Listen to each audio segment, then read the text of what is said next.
नमस्कार मित्रों, एक नई पौराणिक कथा के साथ फिर प्रस्तुत हूँ मैं अपने अनंत कथा सागर चैनल के साथ।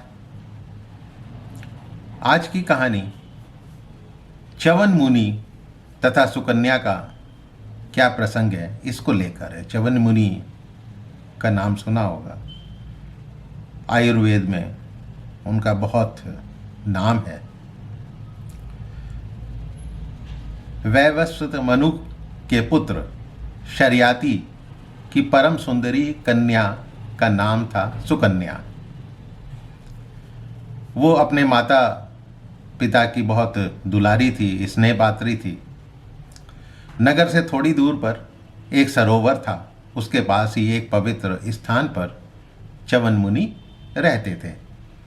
निर्जल रहकर जगदम्बा की तपस्या में समाधि लगाकर बैठे हुए थे। चारों तरफ लताएं चढ़ गई थी और मिट्टी का ढेर सा दिखाई देता था, जिस पर दीमकों ने भी अपना घर बना लिया था। तो एक बार वो सुकन्या वहां अपनी सखियों के साथ फूल तोड़ती हुई इधर उधर घूम रही थी। वो उसी मिट्टी के पास या उसी मिट्टी के ढेर के पास जा पहुंची जिसके अंदर च्यवन मुनि समाधि में लीन थे। उसे उस ढेर में या उस ढेर के छेद से कुछ चमकने वाली दो ज्योतियां दिखाई दी। अब बाल सुलभ चंचलता के कारण उसने सोचा कि आवरण हटाकर देखा जाए कि यह है क्या। ये सोचकर एक नोकदार कांटा लेकर मट्टी हटाने लगी। खेल ही खेल में दैव प्रेरणा से उसने मुनि की दोनों आंखें छेद दी। आंखें फूट गईं। अब आंखें फूट जाने से मुनि को असीम कष्ट होने लगा।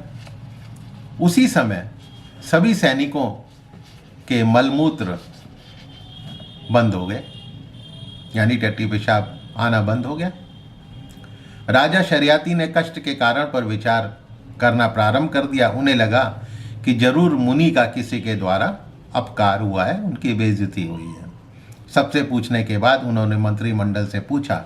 तब राजकुमारी सुकन्या ने सारी बात बताई। तुरंत वो मुनि के आश्रम में पहुंच गए।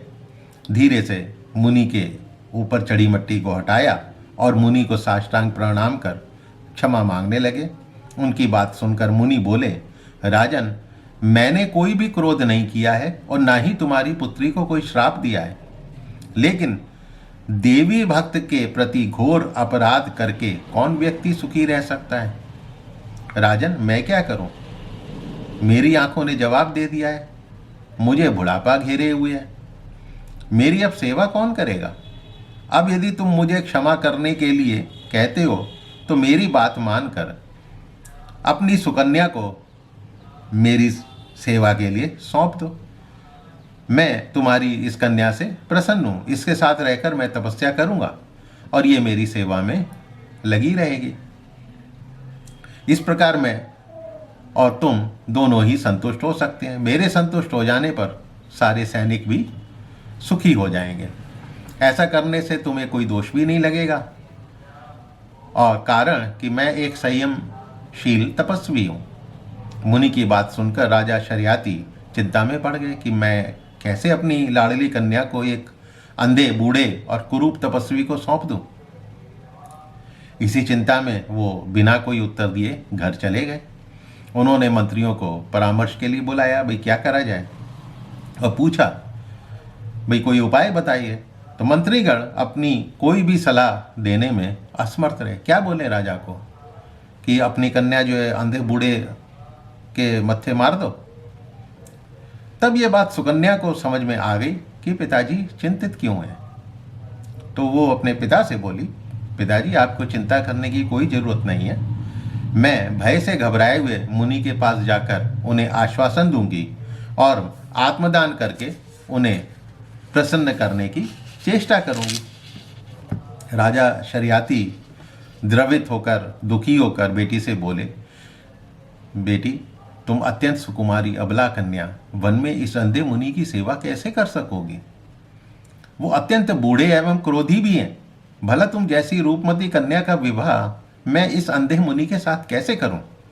पिता का कर्तव्य है कि अवस्था जाति और बल में समानता रखने वाले धन धान्य से संपन्न सुयोग्य वर के साथ अपनी कन्या का विवाह करें। मेरी तथा मेरे सैनिकों की मृत्यु श्रेष्ठकर है, किंतु एक अंधे के हाथ तुम्हें सौंप दूं, ये मुझे पसंद नहीं। पिता की बात सुनकर सुकन्या बोलती है, पिताजी आप मेरी चिंता ना करें, मुझे अब आप मुनि को सौंप दें। मेरे इस कार्य से संपूर्ण प्राणियों का सुख हो, ये मेरे लिए कितनी अच्छी बात है। मैं संतुष्ट रहकर उस मुनि की सेवा करूंगी। पिताजी भोगों में मेरी कोई भी दिलचस्पी नहीं है। पर यह सब वार्तालाप मंत्रिमंडल के समक्ष ही हो रहा था। सुनकर सभी लोग आश्चर्य में पड़ गए। अंत में राजा ने सुकन्या की बात मान ली और वे मुनि के पास जाने को तैयार हो गए। तो उन मुनि के पास पहुंचकर उन्होंने प्रणाम किया और कहा कि मेरी कन्या आपकी सेवा में उपस्थित है, आप इसे विधि पूर्वक स्वीकार करें। राजा शर्याती ने सुकन्या का विवाह मुनि के साथ कर दिया। राजकुमारी को पाकर मुनि प्रसन्न हो गए। राजा दहेज सामग्री भी दे रहे थे, लेकिन मुनि ने लेना अस्वीकार कर दिया। अब मुनि के प्रसन्न होने पर सब सैनिकों का रोग, जो उनका टट्टी पेशाब मलमूत्र रुका हुआ था, वो दूर हो गया। जब राजा मुनि को पुत्री सौंप कर घर चलने का विचार किया तो सुकन्या ने पिता से कहा, पिताजी आप मेरे वस्त्र और आभूषण ले लें, मुझे वृक्षों की छाल एवं उत्तम चर्म देने की कृपा करें। मैं मुनि पत्नियों के वेश में तपस्या में रत होकर मुनि की सेवा करूंगी। मैंने अपनी सुंदरी कन्या नेत्रहीन बूढ़े मुनि को सौंप दी है, और कहीं इसका आचरण भ्रष्ट हो गया तो बड़ा अनिष्ट हो जाएगा। इस प्रकार आप बिल्कुल चिंता ना करें। मतलब ये ना सोचें। अपनी पुत्री सुकन्या की बात सुनकर उन्होंने वैसा ही किया, परंतु उस पर दृष्टि डालते ही उनकी आंखों में आंसू आ गए, जल भर आया। सुकन्या ने तुरंत वस्त्र और आभूषण उतार कर मुनि पत्नी का वेश धारण कर लिया। ये देखकर सब लोग रो पड़े। फिर अपनी बेटी से विदा लेकर अपने मंत्रियों समेत वापस अपने नगर में आ गए। अब राजा शर्याती के जाने के बाद सुकन्या सर्वोत्तम भाव से च्यवन मुनि की सेवा में लग गई। राजकुमारी का अंतःकरण पवित्र था। तपस्वी मुनि को पति रूप में वरण कर वो मुनि की निरंतर सेवा करती रही। एक समय की बात है, सूर्य के दोनों पुत्र अश्वनी कुमार, सूर्य के अश्वनी कुमार जो हैं सूर्य के पुत्र कहे जाते हैं, वो च्यवन मुनि के आश्रम में पधारे। उन्होंने देखा कि सुकन्या जल में स्नान करके आश्रम में लौट रही है। उसके सभी अंग बड़े मनोहर हैं। अश्वनी कुमार उसके पास पहुंच गए और आदरपूर्वक कहने लगे कि हम सूर्यपुत्र अश्वनी कुमार हैं, तुमसे कुछ पूछना चाहते हैं। तुम किसकी पुत्री हो? तुम्हारा पति कौन है? और तुम अकेली ही इस उद्यान में जलाशय में स्नान करने कैसे आई हो? तुम्हारे तेज से लगता है कि तुम लक्ष्मी का ही दूसरा रूप हो। तुम्हारे लिए समुचित सवारी विमान है, फिर भी तुम कैसे इस कठोर धरती पर पैदल चल रही हो? अश्वनी कुमारों की ये बात सुनकर सुकन्या अत्यंत लज्जित होकर बोली, मुझे राजा शर्याती की कन्या समझें। च्यवन मुनि जी मेरे पति देव हैं। मैं एक पतिव्रता स्त्री हूँ। पिता ने स्वेच्छा से मुझे इनको सौंप दिया है। देवताओं, मेरे पति की आंखें जवाब दे चुकी हैं। मैं प्रसन्न मन से इन्हीं की सेवा में लगी रहती हूँ। आप दोनों कौन हैं? आपका यहाँ कैसे पधारना हुआ? मेरे पतिदेव आश्रम में विराजमान हैं। आप वहाँ चलकर उस आश्रम को पवित्र कीजिए। अश्वनी कुमारों ने पूछा, कल्याणी, तुम्हारी पिता ने इन तपस्वी मुनि के साथ तुम्हारा विवाह कैसे कर दिया? तुम जैसी सुंदरी देवताओं के घर भी नहीं दिखाई देती। तुम्हें दिव्य वस्त्र पहनने चाहिए। तुम्हें नेत्रहीन पति कैसे मिल गए हैं? जान पड़ता है कि ब्रह्मा की बुद्धि कुंठित थी जो उन्होंने इनकी भार्या बनने का विधान किया। सुंदरी, तुम इसके योग्य नहीं हो। भाग्य की कमी के ही कारण इस निर्जन वन में तुम्हारा आगमन हुआ है। अश्वनी कुमारों की बातें सुनकर सुकन्या के शरीर में कपकपी पैदा हो गई। उसने धैर्य धारण कर पूछा, देवताओं, आप सूर्य भगवान के पुत्र हैं। मैं धर्म की मर्यादा का पालन करने वाली एक सती स्त्री हूँ। मेरे प्रति आपको ऐसी कोई बातें नहीं कहनी चाहिए। भला एक उत्तम वंश की कन्या अपने पति से विमुख कैसे हो सकती है? इस जगत के धार्मिक निर्णयों को जानने वाले आप महानुभाव जहाँ इच्छा हो जा सकते हैं। वरना मैं श्राप दे दूंगी। उपयुक्त बातें सुनकर अश्वनी कुमार के आश्चर्य की सीमा नहीं रही। उन्होंने सुकन्या से कहा, तुम्हारे कर्तव्यनिष्ठ धर्म पालन से हमारा हृदय गदगद हो चुका है। तुम अपने कल्याण के लिए वर मांगो, हम देने को तैयार हैं। हम देवताओं के वैद्य हैं। तुम्हारे पति को सुंदर युवक बनाने की हम में योग्यता है। तुम्हारे पति को हम अपने स्वरूप बना सकते हैं। तब तुम हम तीनों में से किसी एक को पति चुन लो। ये बातें सुनकर सुकन्या के मन में बड़ा आश्चर्य हुआ। अपने पति च्यवन मुनि के पास जाकर सारी बातें बताईं।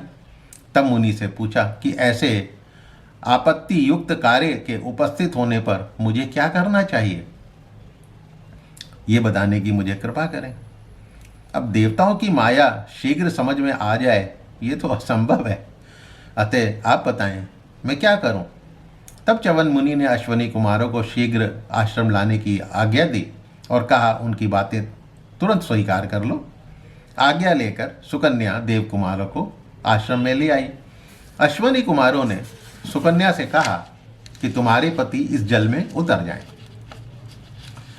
च्यवन मुनि को भी रूपवान बनने की इच्छा थी, कौन नहीं चाहता है। सो वो जल में तुरंत उतर गए। बाद में देव कुमार भी जलाशय में उतर गए। फिर वो तुरंत तीनों तालाब से बाहर निकल आए। अब उन तीनों की दिव्य आकृति में कोई अंतर नहीं था। सभी एक समान नवयुवक बन गए थे, एक ही जैसे। अब उन्होंने कहा सुकन्या से कि तुम्हें हम लोगों में से जो भी कोई पसंद हो उसे पति बना लो। अब ये देखकर सुकन्या असमंजस में पड़ गई। ये तो एक देवताओं का माया जाल है, मेरे लिए तो ये मृत्यु ही सामने उपस्थित हो गई है। तब सुकन्या ने जगदम्बा का ध्यान करना शुरू किया। तब देवी ने प्रसन्न होकर सुख पहुंचाने वाला ज्ञान सुकन्या के मन में उत्पन्न कर दिया, जिस कारण सुकन्या समान रूप वाले उन पुरुषों से अपने पति, जो वास्तव में च्यवन मुनि ही थे, चुनने में सफलता मिल गई। सुकन्या के सती धर्म को देखकर अश्वनी कुमार उन्हें वर देने लगे। तब च्यवन मुनि ने कहा, इस संसार में सर्वोत्तम सुंदरी भार्या पाकर भी मैं कोई सुख नहीं पा रहा था। मुझे आँख ना होने के कारण एक पर एक दुख झेलने पड़ रहे थे। आप लोगों ने मुझे नेत्र, युवावस्था तथा रूप प्रदान किया है। मैं भी आपका कुछ उपकार करना चाहता हूँ। जो भी पदार्थ देवताओं तथा दानवों के लिए पाना कठिन है, मैं दे सकता हूँ। आप अपना मनोरथ बताएं।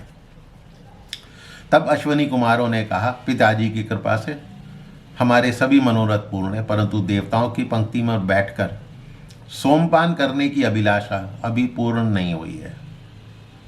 जब यज्ञ में सोमरस पीने का अवसर आता है तो देवता हमें वैद्य मानकर निषिद्ध कर देते हैं। हमें भी सोमरस पीने का अधिकार प्राप्त हो, यही हमारी इच्छा है। च्यवन मुनि ने मीठे शब्दों में कहा, मैं आप दोनों को सोमरस पीने का अधिकारी बना दूंगा। इंद्र छल लिए जाएंगे। अभी राजा शरियाती के यहाँ यज्ञ हो रहा है। ये सुनने के बाद अश्वनी कुमार स्वर्ग चले गए और मुनि अपनी भार्या के साथ आश्रम पे वापस आ गए। अब एक समय की बात है, राजा शरियाती की पत्नी को अपनी पुत्री सुकन्या से मिलने की चिंता सताने लगी। पति को बोली, राजन, आपने सुकन्या एक अंधे मुनि को सौंप दी थी, पता नहीं वो वन में जीवित भी है या नहीं। एक बार मुनि के आश्रम पे हमें जाकर देखना चाहिए, उसे देख कर आइए। उसको एक बार मेरे पास लाने की कृपा कीजिए। राजा शरियाती तुरंत रानी को साथ लेकर रथ पर सवार होकर मुनि के आश्रम में चल दिए। आश्रम के निकट पहुंचकर उन्हें एक नवयुवक मुनि दिखाई दिए। शरियाती आश्चर्य में पड़ गए। सोचा, मेरी पुत्री ने लोक में निंदा कराने वाला कोई नीच कर्म तो नहीं किया है। च्यवन मुनि तो बूढ़े थे, संभव है वो भी मर गए हो और इसने कोई दूसरा पति चुन लिया हो। कोई कितना भी शांतचित्त तथा अथवा निर्धन क्यों ना हो, किंतु काम की पीड़ा से कुत्सित कर्म कर ही बैठता है। मेरे द्वारा भी स्वार्थवश अनुचित कर्म हो गया था, जो मैंने जानबूझकर अपनी कन्या नेत्रीन और बूढ़े मुनि को सौंप दी। अब इस समय मैं यदि इस कन्या को मार डालता हूँ तो स्त्री हत्या का दोष लगेगा। देखिए कैसे कैसे विचार आ रहे हैं। फिर ये मेरी पुत्री भी तो है, क्या करूँ, कुछ समझ में नहीं आता। संयोगवश सुकन्या की दृष्टि अपने पिता पर पड़ गई और उनकी व्याकुलता देखकर तुरंत पास आ गई। बोली, लगता है कमल के नयन वाले इस सुंदर मुनि को देखकर आपके मन में विचार उत्पन्न हो रहा है। ये हमारे पति च्यवन मुनि ही हैं, इन्हें प्रणाम कीजिए। राजा बोले, बेटी वे परम तपस्वी बूढ़े च्यवन मुनि कहाँ गए? तब सुकन्या ने पूरी घटना विस्तार से बताई कि कैसे अश्वनी कुमारों के द्वारा मुनि का कायाकल्प हो गया है।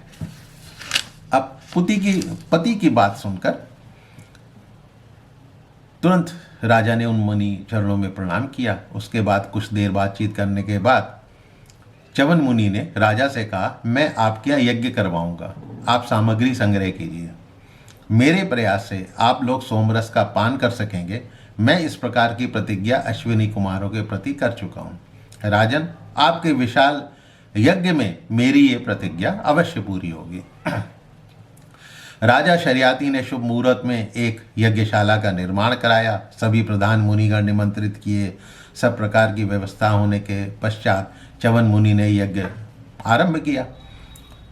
अब यज्ञ में इंद्र आदि सभी देवता आए थे। सोमरस पीने की इच्छा से अश्वनी कुमारों का भी वहां आगमन हुआ। अब अश्वनी कुमारों को देखकर सशंकित इंद्र ने उनके वहां आने का कारण पूछा और कहा, ये तो चिकित्सा का काम करते हैं, अतः सोमरस पीने का अधिकार नहीं है। इनको यहाँ किस लिए बुलाया और किसने बुलाया है?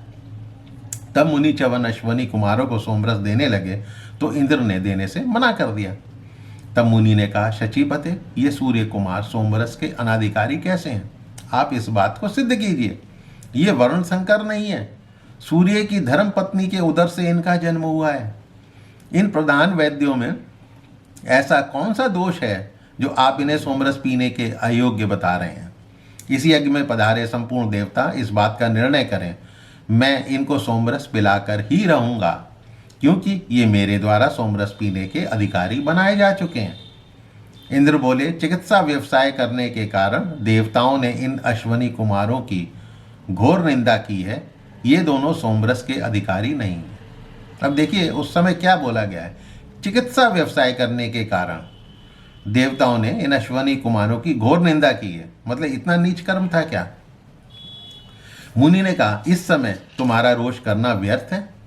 और मुनि ने विधि पूर्वक सोमरस अश्वनी कुमारों को पिला दिया।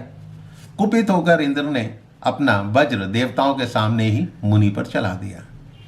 मुनि ने अपने तप के प्रभाव से वज्र को स्तंभित यानी रोक दिया और मुनिवर ने कृत्या उत्पन्न करके उसके द्वारा इंद्र को मरवाने का विचार करके अग्नि में मंत्र पूर्ण आहुति देना शुरू कर दिया। तपस्या के प्रभाव से कृत्या एक प्रबल पुरुष के रूप में परिवर्तित हो गई। अब वो एक विशाल दानव था जिसका नाम मड़ था। उसको देखकर संपूर्ण देवता डर गए और इंद्र के मन में भी भय समा गया। तब इंद्र ने अपने गुरु बृहस्पति को याद कर इस राक्षस से बचने का उपाय पूछा। बृहस्पति ने अपनी असमर्थता बताते हुए उन्हें च्यवन मुनि की शरण में ही जाने का सुझाव दिया। इस प्रकार बृहस्पति के कहने पर इंद्र ने च्यवन मुनि के चरणों में प्रणाम कर क्षमा याचना की और आश्वासन दिया कि आज से ये अश्वनी कुमार सोमरस पीने के अधिकारी मान लिए जाएंगे। अब आप प्रसन्न हो जाइए धर्मज्ञ, मैं जानता हूं कि आप कोई निष्प्रयोजन कार्य नहीं करेंगे। अब आपकी कृपा से ये अश्वनी कुमार यज्ञ में निरंतर सोमरस पान करेंगे। साथ ही राजा शरियाती की कीर्ति भी पूरे जगत में फैल जाएगी। इस क्षमा याचना के बाद मुनि ने विरोध से उत्पन्न हुए क्रोध को शांत किया। साथ ही घबराए हुए देवराज को आश्वासन देकर स्त्री, मदिरापान, जुआ, शिकार प्रभृति स्थानों में मद के रहने की व्यवस्था कर दी। यानी मद नाम का या मड नाम का जो राक्षस था वो वहीं रहेगा। कहाँ? जहाँ मदिरापान होगा, जहाँ जुआ खेला जाएगा, जहाँ शिकार होगा। या तो अब इससे ये देखिए कि सोमरस वैद्यों को पीने का अधिकार क्यों और कैसे मिला। तो मित्रों, ये कथा आपको कैसी लगी? कुछ नयापन लिए हुए, कुछ आश्चर्य पसंद आई हो तो अपने दोस्तों को शेयर कीजिएगा। सुनाइए और मेरे चैनल को सब्सक्राइब कीजिए। फिर मिलूँगा किसी नई पौराणिक कथा के साथ। तब तक के लिए नमस्कार।